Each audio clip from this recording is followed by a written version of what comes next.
what is one thing that they can do today or this week to get the ball moving on making these changes in their program? I'd say the number one thing that they can do is to sit down and think about exactly what type of culture they want to have on their team. So, and list out kind of, 5 key components of their culture and communicate those to their team. Have that conversation. Again, this is not necessarily a conversation about sexual orientation. This is a conversation about the culture of a team and what we are going to stand for. What are we all about? And when I say stand for, not what we're going to put up with, but who are we? And this is the perfect time. It's summer. This is the time when we're, looking at our coaching philosophies and saying, okay, what are we going to do next year? How are we going to do it? What are our goals? And make that one of your goals right now, today, to sit down and say, okay, how am I going to create an inclusive culture? And I'm going to have this conversation with my athletes first thing in the season. If you need an excuse, say you recently listened to a webcast, a podcast on, diversity or sexual orientation and got you thinking, we need to think about how, we're going to be an inclusive culture on our team. And, use that as your excuse and do that today and make a commitment to this season have that conversation first thing with your athletes.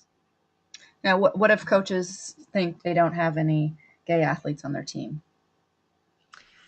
Well, that's that's always the trick, right? So this is a conversation you want to have whether you have homosexual or bisexual athletes on your team, no matter what. As I said, it's not just a sexuality issue. This has to do with lots of different aspects of people's identities. And the one thing I would also say is that a lot of coaches will tell me and athletes will tell me that they don't have, gay athletes on their teams or gay teammates.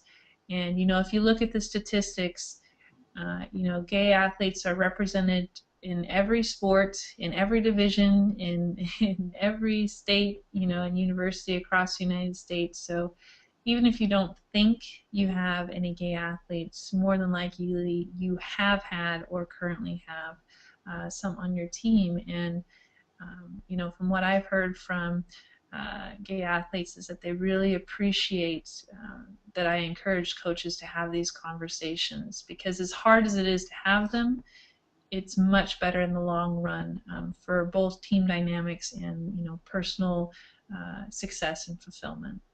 And how can they, you kind of mentioned this earlier saying that they listen to the podcast, but how can they really make sure that this doesn't scare, someone maybe that's in the closet or sort of set off alarms on their team? How can they do it in a way that it's sort of just about the culture?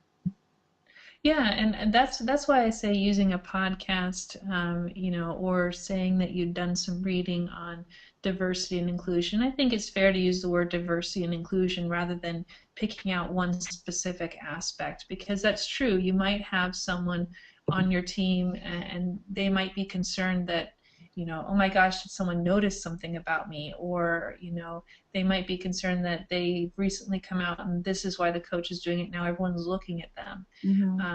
And you want to avoid that. So, whenever I do a workshop, I tease my participants and I say, just tell your athletes, you were forced to come to a diversity and inclusion workshop, Yeah. and it got you thinking. And that I think that's a fine, segue just to say, you recently were scanning websites, you recently listened to a podcast on diversity and inclusion, and it was talking about how to create inclusive cultures, despite different genders, races, sexual orientations, cultures, and couch all of it within all those different aspects. Because really, the goal isn't just, inclusion in terms of sexual orientation. It's inclusion for all. Yeah. So I think that's an easy way to set it up without making any one person feel kind of targeted or anxious. And one thing I will say related to that, and I want to give coaches a heads up, is that sometimes no matter how inclusive an environment you set up, you're that doesn't mean that you're going to have a student athlete come out. I have had coaches who said that they suspect or have been told by other players, or good friends that of a player that the player is gay, and they work so hard and tirelessly to set up an inclusive culture, and the athlete never comes out during their time at the university, and they say, I must have failed in some way. Mm-hmm. The coming out process, as I said earlier, is very complex, and even if you do the best you can, that doesn't necessarily mean someone's going to feel comfortable coming out, and it may have nothing to do with you. I mean, because they don't just exist on your team, they exist on a campus, in a community, their own personal families as well as their team families. So there's a lot that goes into it. Well, all we can do is do our best to set up inclusive cultures and make sure that everyone feels safe and valued and heard, and then we just go from there.